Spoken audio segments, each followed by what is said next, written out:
One of the biggest economic controversies between Hamilton and Jefferson had to do with the creation of a national bank. Hamilton wanted to create a national bank that would act as a repository or a storehouse for all the revenues that are going to be collected because of his various tax schemes.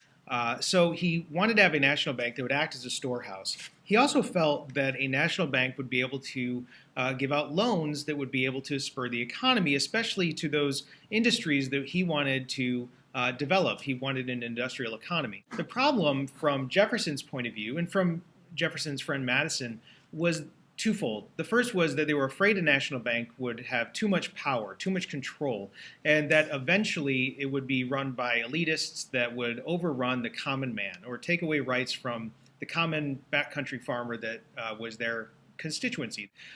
So Jefferson looked at the Constitution and argued that nowhere in the Constitution does the central government have the authority to create a national bank. He is strictly interpreting the Constitution. The Constitution does not say that the central government is allowed to do this, so therefore they're not allowed to. Hamilton turns this around, and Hamilton argues that having a bank is a necessary and proper action of the central government, that it's necessary in order to establishment of a national currency and the Commerce Clause, and it's the national government's power to regulate trade. And what Hamilton is doing is loosely interpreting the Constitution. Hamilton says, well, the Constitution doesn't prohibit us from creating a bank, so therefore it should be allowed. So we have this difference between how to interpret the Constitution.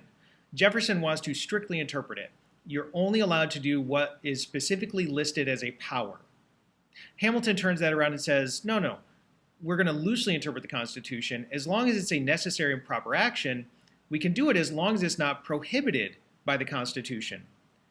In the end, the argument is won by Hamilton. Congress passes the law, George Washington signs it into effect, and we have the establishment of the first bank of the United States. In most of these decisions, because Hamilton was supported by Washington, we start to see Washington acting as more of a federalist.